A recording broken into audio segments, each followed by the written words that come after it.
We're thrilled to have the lovely Lottie Leefe, CEO and founder. We're thrilled to have the lovely Lottie Leefe, CEO and founding director of the Dura Society, on this week's episode of the Midlife Mentors. The company encourages women to invest in their relationship with their wealth, no matter what stage of life they're at, through empowering them to make the steps to build confidence and develop their financial, social, and emotional well-being. On this episode, we discuss good financial management practices and how wealth is inextricably linked with living a life you desire and deserve.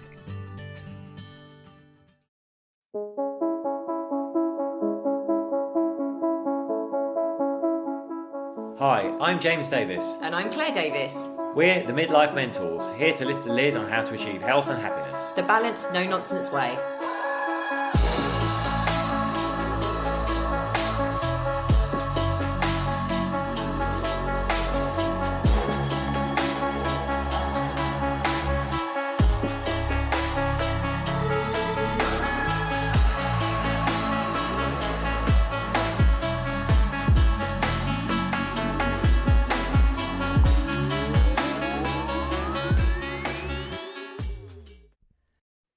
Okay, welcome to another episode of the Midlife Mentors with me, James. And me, Claire. How are you all? Wow, what have you been up to? Well, we had your birthday and we were away down in Somerset, weren't we? Yeah, I think we discussed my birthday on the last podcast, so no one needs to hear about my birthday all again. Well, you just keep extending it. It's still going on Sunday and Monday. We went to your mum and dad's house. You demanded more birthday cake. I did demand more Colin the Caterpillar from M&S. If you're listening to this, Other caterpillars are available. Yeah, what's the other caterpillar? It was Calvin or something like that. Yeah, something like that. But yes, Colin the Caterpillar is from Marks and Spencer's, and it's my favourite birthday cake. But I didn't realise my parents were going to buy me another one, so I've eaten two over my birthday, pretty much the whole thing. I know, but we are here. We're now come to the end of summer, I guess, because we're into September just, and a really exciting time moving into autumn. But we're really thrilled to have a great guest with us today, talking all about finances, which is something I think everyone can benefit from. We could certainly benefit from. Definitely. That still terrifies me. Finances still terrify me. We're hoping ourselves to get some clear pointers on this conversation. So without further ado, I'm going to introduce Lottie Leefe of the Dura Society. Hello. How are you? How are you? I'm so good. Thank you so much for having me. Delighted to be here today and talking about fun finance. I mean, nobody really wants to talk about this, but it's so crucial. So yeah. Yes, I know. Well, actually, there's a good point. It's like finance should be fun, you know. I think a lot of people have, like, I know certainly I do, a mental block when I hear finances. I always start thinking of all the spreadsheets I have to do each month for my accounts, and I'm just kind of glaze over a bit. But yeah, we should be making them more fun. So I certainly have this, and I talk to people about belief systems all the time. So I'm very aware of my own. Whether I've actually done something about all of them is another thing. And I certainly haven't necessarily done as much work as I could have done around this. But, you know, I was not very good at maths. So this is the story I tell myself. I wasn't very good at maths when I was younger. And I found it really boring. I didn't like it. So now I tell the story, and I'm 43, tell the story still that I'm not good with figures and numbers. But I am changing that. Yeah, and I think a lot of people have that same attitude, but actually finance isn't just about maths. And I think that's where that block comes in, because it is about lifestyle. It is about doing what you want to do. And then you use it as that tool to be able to navigate what you want to do in your life. So get rid of like the maths and just use the figures as a identifier to as a vehicle, really. I think trying to reframe it like that.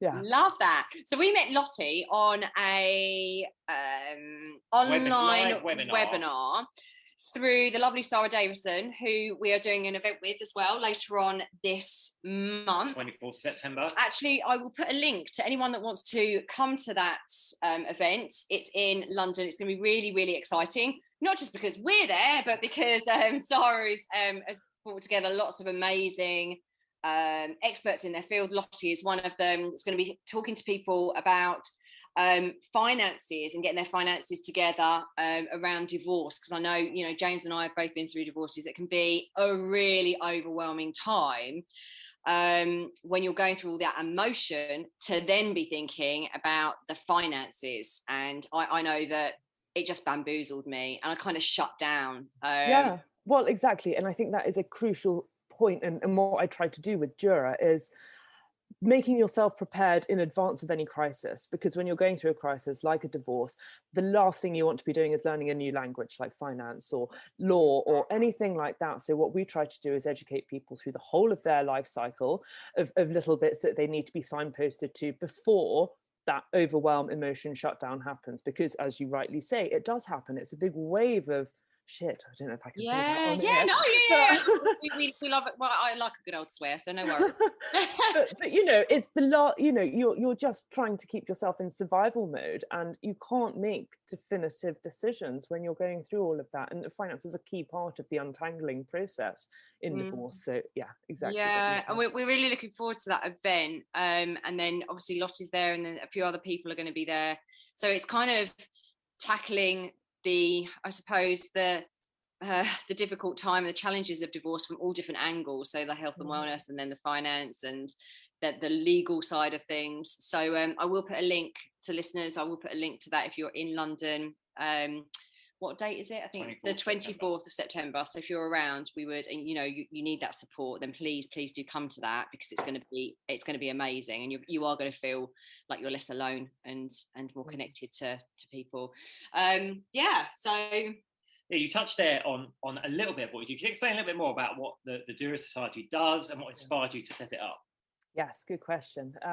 So my background is, I studied design at university, right? So I'm actually creative at heart. I somehow fell into wealth management, realized that I didn't really understand what the terminology was. And for me, it was all very hypothetical. And I was like, what is happening? And this big gap between the financial markets and me as a human. And I was like, there's something in between here. There's that space that I want to explore, because I don't understand it.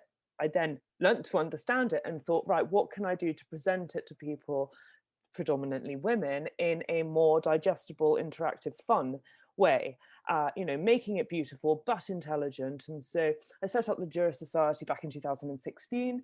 I think I just qualified as a financial advisor at that point. And so I was still working in the system. So I worked at Cazenove. I then went to set up the family division at another place that I won't name, and realized that there was this huge gap between the emotional baggage and the shadow of money work and actually what the institutions sell to us. So I wanted to explore that more. So our 3 pillars are women, wealth, and well-being.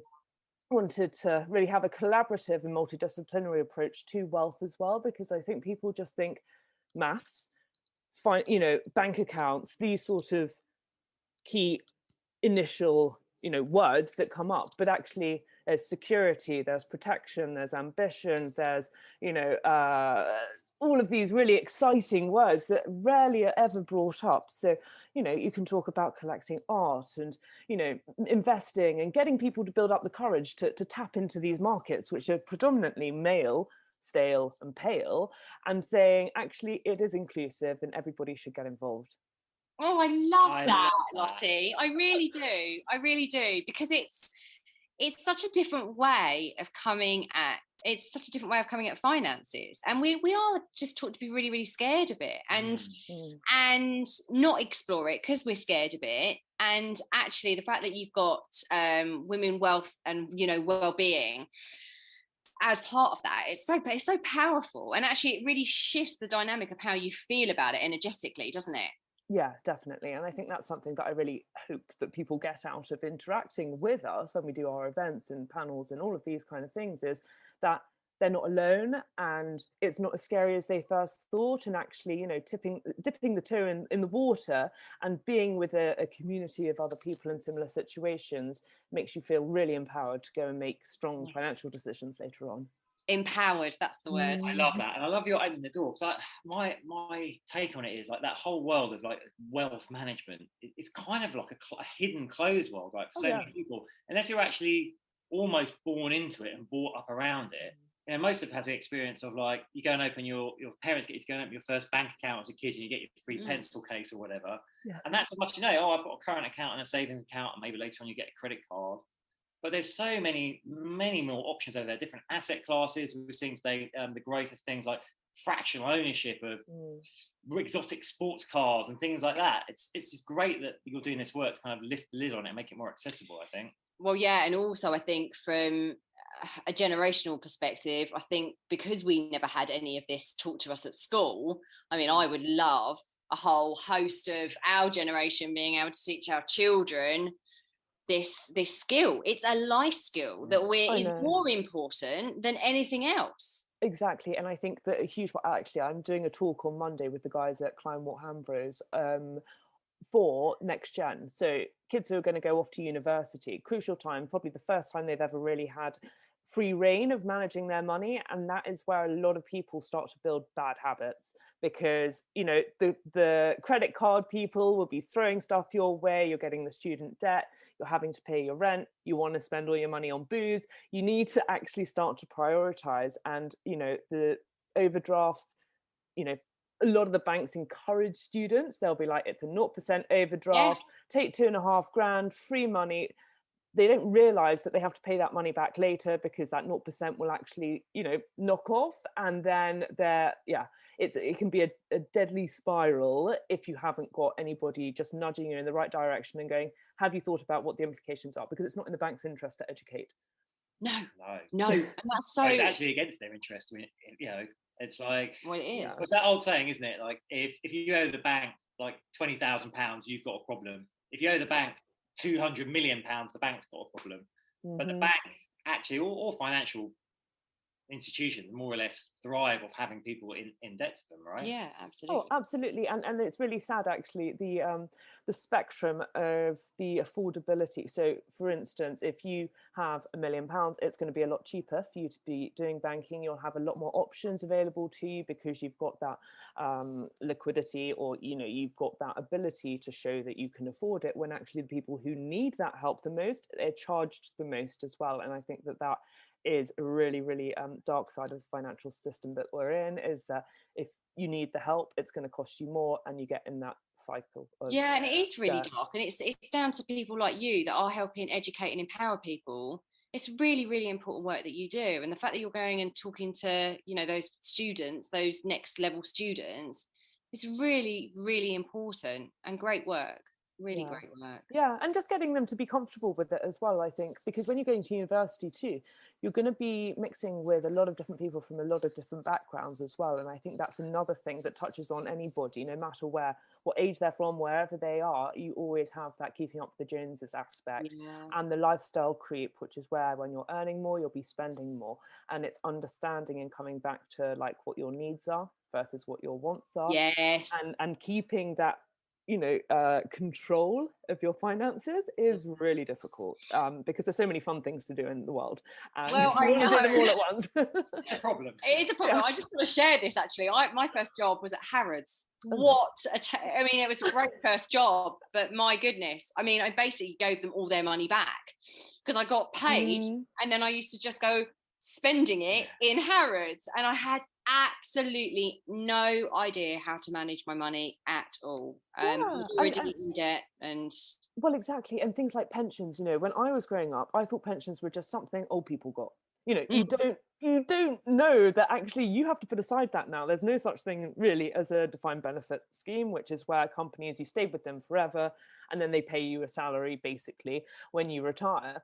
That doesn't happen now, and the state pension will barely get you through anything. You know, if you look at the cost of living crisis, what are they saying? £3,000 or so a year for your electricity bills. If the state pension is about £10,000 a year, the maths doesn't add up. So going back to the maths there, you do need a little bit of maths, but just to see, you know, the balance of the scales there, what's going in, what's going out is not going to align. So yeah, that actually brings us nicely to this next question we've got. And you demonstrate this beautifully actually on the live webinar. You had some like general guiding principles around finance that really stuck with me, but then eluded my financial brain. What were they? So there's something to it, income and out, income and outgoings. Yeah. So exactly. I mean, like finances are even more of a concern, you know, for our midlife listenership. And our audience, you know, it is a concern. Do you have any of those general principles that you can advise people to follow in terms of their finances? Yes. Okay. So I think the one that you were just touching on is know your numbers. So by the numbers, if you think of it as a grid, right? So you've got what you earn, what you owe, what you save, and what you spend. And so if you think of it as your personal balance sheet, I don't know if that's going to get too technical, but you're basically looking at the cash flow, so what's coming in and what's going out, and then what your asset base is in terms of your savings, your property, any investments you've got, and any debts that you've got. So what you would want them to do is to align nicely. So when you're thinking earn, owe, save, spend, earnings, that's what's coming in. What you owe, that's what it's on your debt sheet. Then what you're saving, that's your assets. And then what you're spending is your day-to-day spending. So all of these, if you put them all together, I think that's the first step for anybody, is figure out those numbers on a monthly basis. Because that most people don't. No, you don't, because things go out of your bank account so quickly now. Subscriptions, everything's automated. You're like, yeah, I'll just whack it on my card here, whack it on my card here. It's invisible. And I think that, again, is a tactic that has also encouraged us all to become great consumers. Don't think about building assets. Take out some debt. It's cheap debt. It's great. Go and buy a load of stuff. Oh, great. Now what next? And so that is quite a crucial thing. And then the second thing that I try and get clients of mine to do, and anybody really, is the SWOT analysis of your finances. So you've got, where you currently sit. And I don't know if you understand or know of SWOT analysis. So it's your strengths, weaknesses, opportunities, and threats for what will happen to your future finances. Okay, so what could that be? So it could be losing your job. It could be a divorce. It could be, so those would be threats. Opportunities, what could that be? Getting a new job, getting a windfall, an inheritance, or something like that. What's going to bolster that up? And then, spending habits, all of these sort of things. And you kind of pop them into that box as well. And then what you can do is plan around that.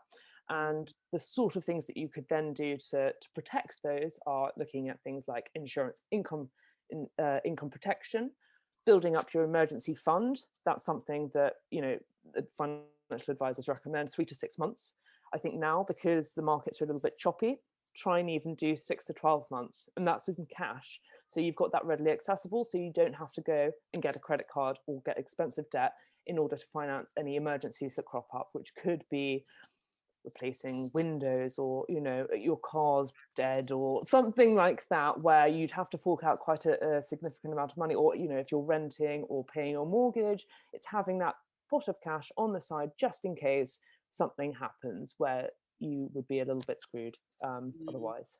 And it's so funny, isn't it, just talking to you there? It's like such a quick fix society now, isn't it? I want it, I'm going to have it now. I want it, I'm going to have it now. And we've not learned. Again, it's this whole thing about not learning about delayed gratification. Because most people are probably, and then me included, we have got better at this because we've had to, because of our own business. But, it's I don't want to know about that.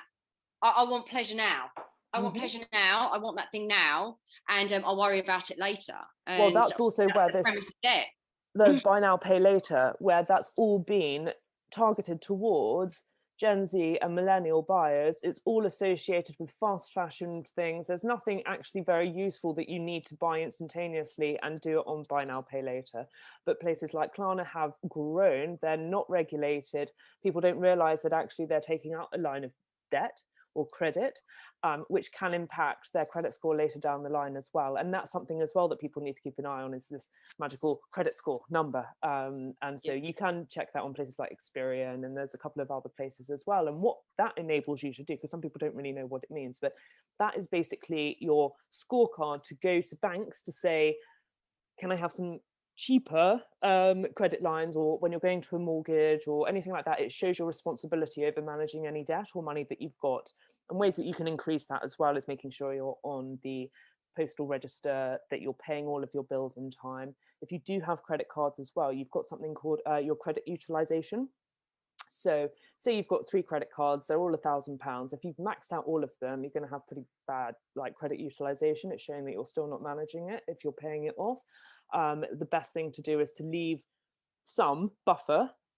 You're not maxing out everything, really. I didn't explain that particularly. Yeah, no, that's really helpful. That's really helpful. That's really helpful, because again, that you just mentioned Klarna there. I mean, it terrifies me. Yeah, we see a lot of we talk about influencers. This. Yeah, I'm seeing like, and literally, their whole feed is just them like ordering like boxes and boxes of clothes and then trying them on, and then the next day they're doing, and it's all going on like delayed payments. Yeah. Well, this is it's crazy. really bad. It's a shame, and I think people need to be aware, and it goes back to the understanding of your needs and your wants. And I think that there is a big disillusionment with the Instagram sort of society, where you're shown all of this perfection, you're shown all of these trends that are coming through so quickly as well, and if you want to be part of that trend, it's going to cost you money. And I do like that we're seeing a lot of that reduce, reuse, recycle mentality, the rental things, but again, that's still tapping into consumerism. And when we've all been locked in lockdown as well, the most joy people could get is to buy things that are new, and having that come to their house. So I can completely empathize with, the rational reasons for why people are doing it, but it's not necessarily always great for your bank balance.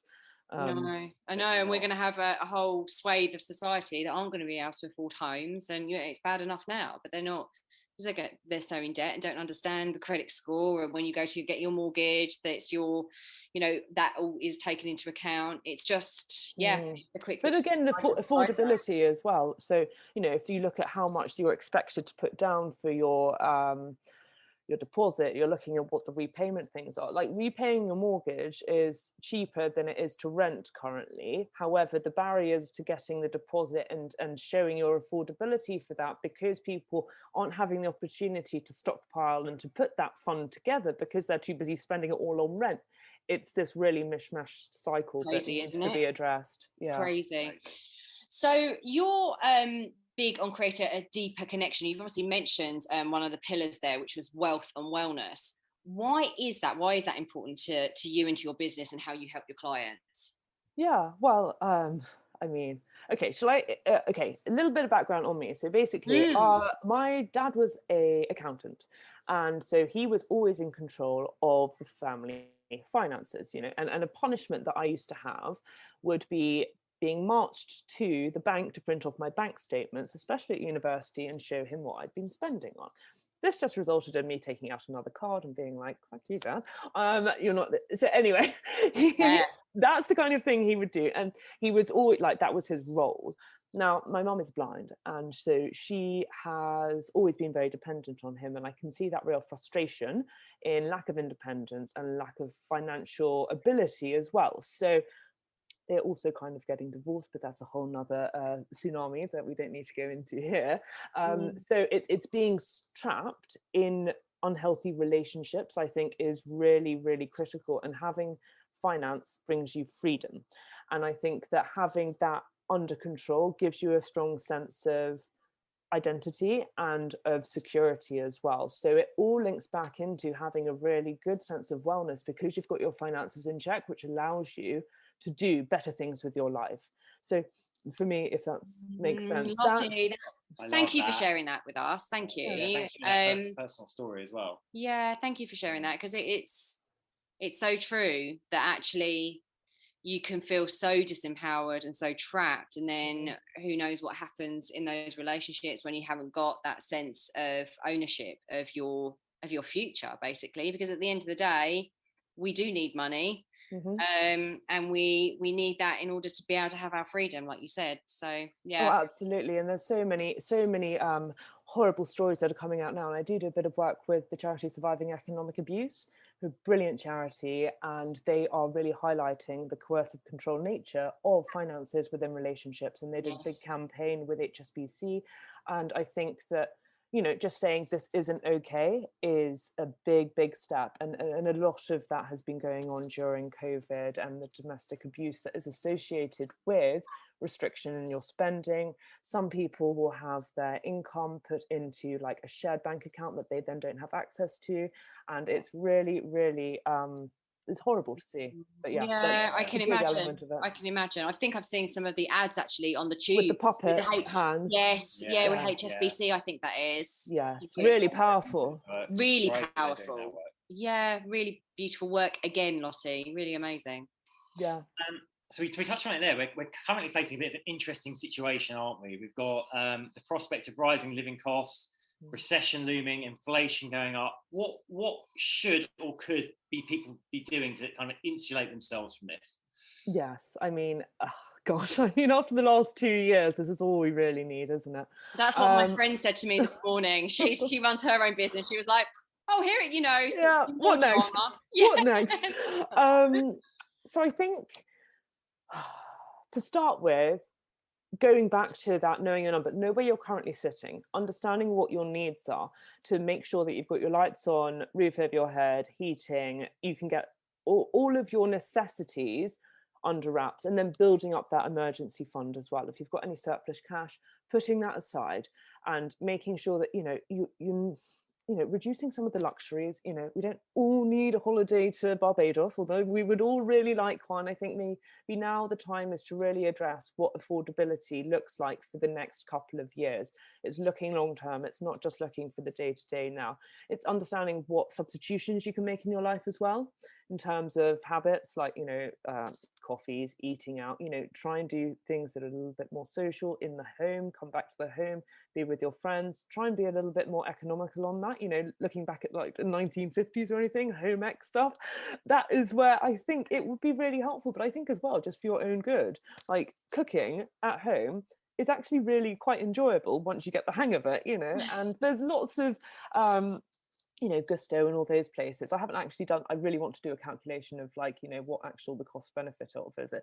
But I think I'd be really interested. Can you tell us? Because a lot of our clients, they use some of these. They're really busy people. Yeah. And so they're not getting home till late. The last thing they want to do is cook a meal and things like that. So they use a lot of Hello Fresh. Exactly. And so yes, if you do come up with the finances on that, let us know. Yeah, I was like, because actually with that, but then I mean, it just, again, it comes down to convenience, and that's something as well. It's like, do you need to get Ubers all the time? Could you get a bicycle? Maybe not in London, it's a bit scary, but making sure that you're still safe. And again, going back to inflation and the rising costs of bills, try and negotiate as much as you can and get all of that lined up for the next 12 months. Really go down. I know we mentioned spreadsheets and the grossness of them at the beginning, but they are a really useful organizing tool.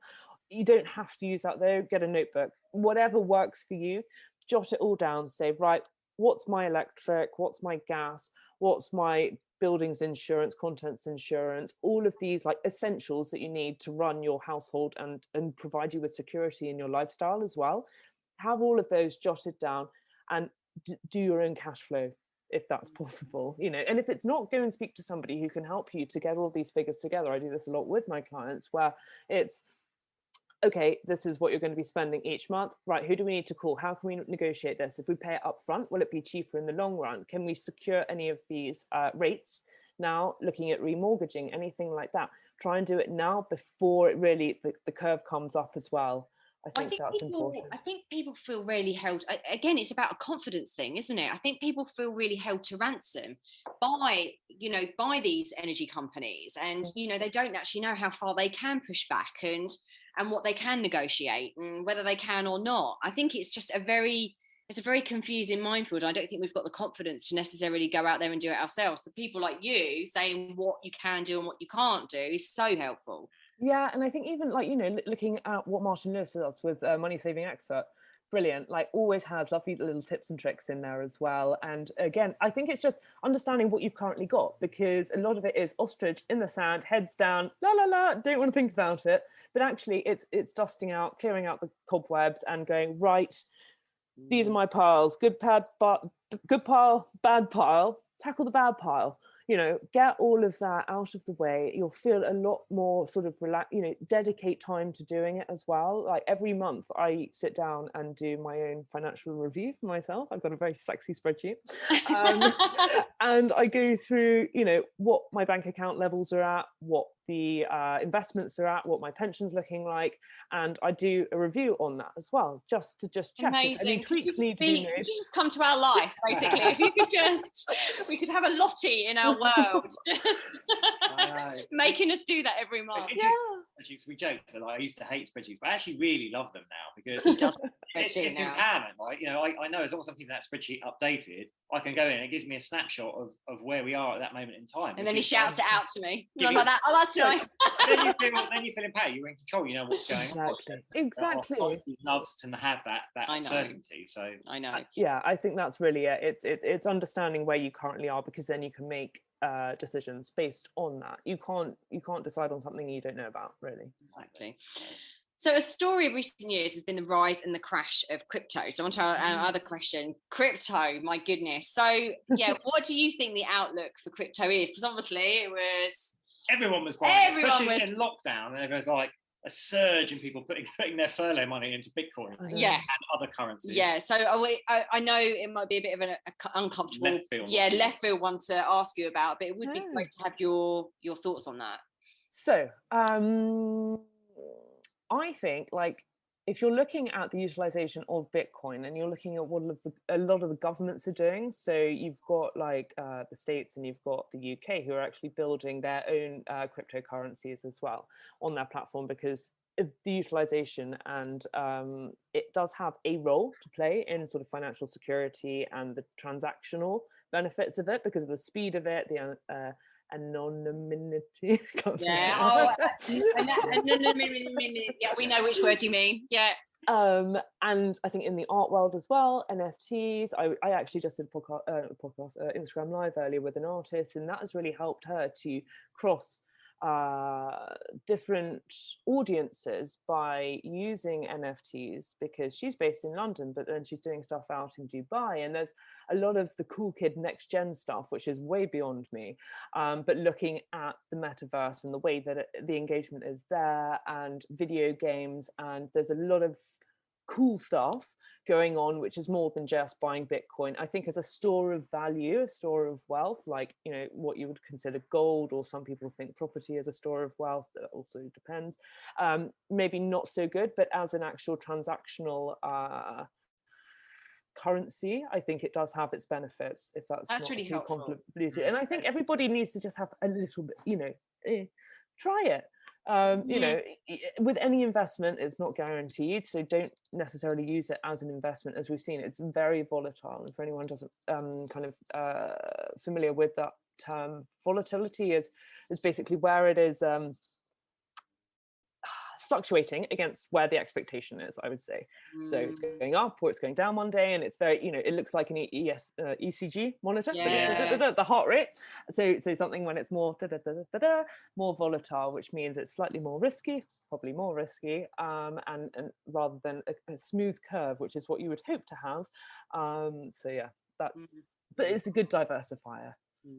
Yeah, and it's really interesting to hear about stuff that's coming as well, like NFTs, on the metaverse. Yeah, I was just like, I just not from you, but I was like that. Oh, I cringed inside a bit. I was like, where is the world going? We're talking about the metaverse. And my tomorrow, didn't we already have this with like The Sims back in the 90s, where you paid to build things in a virtual place?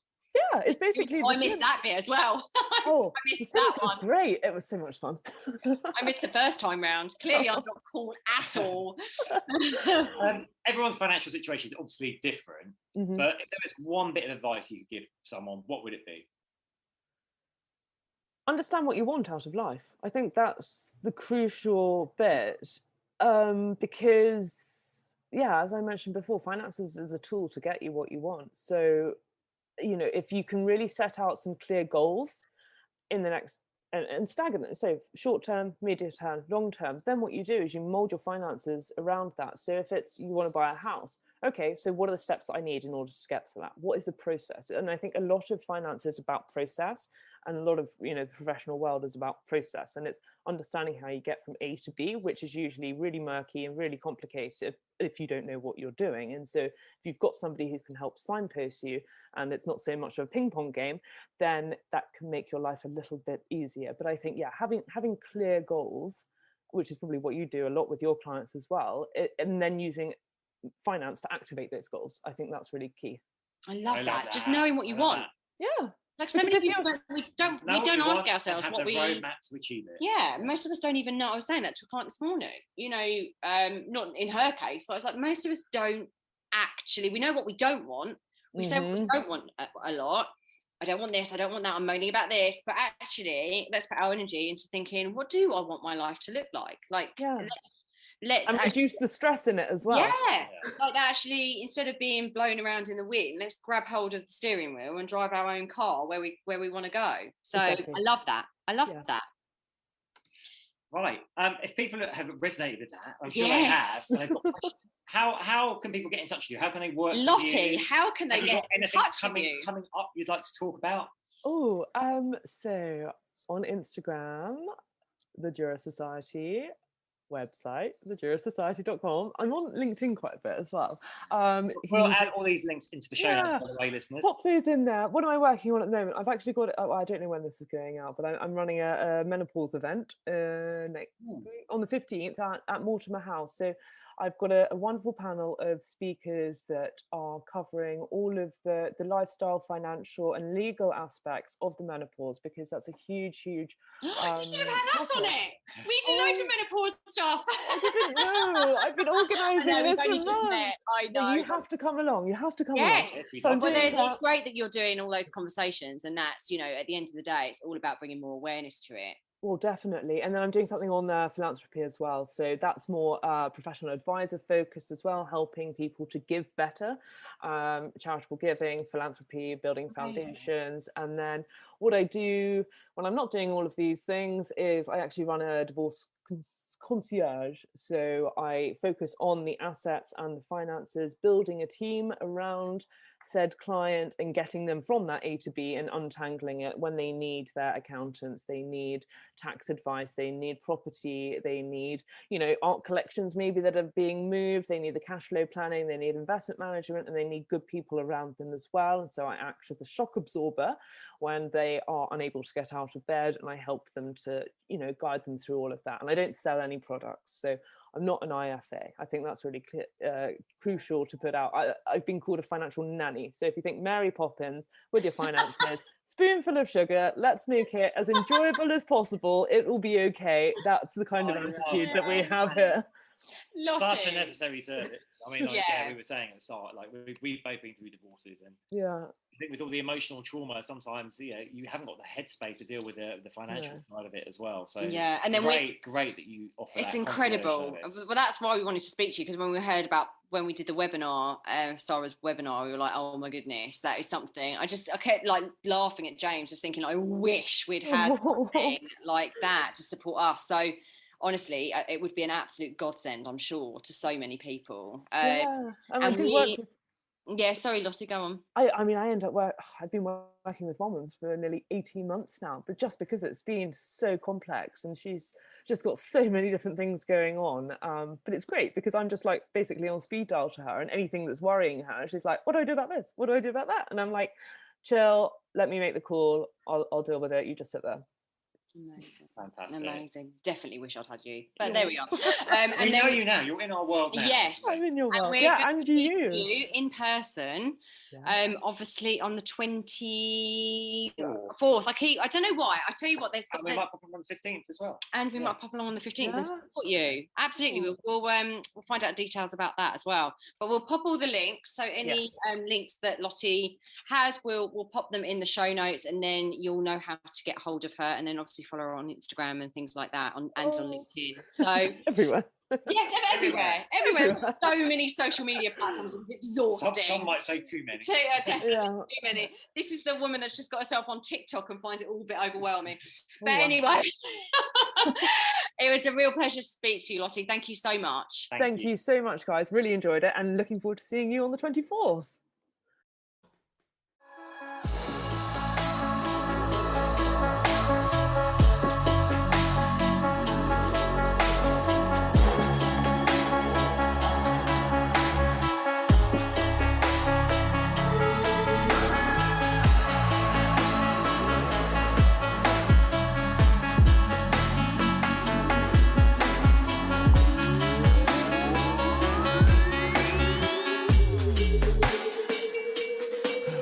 Yeah. You've been listening to the Midlife Mentors with Claire and James Davis. We'd love to hear from you, so drop us a line at info@themidlifementors.com. with any questions or topic suggestions.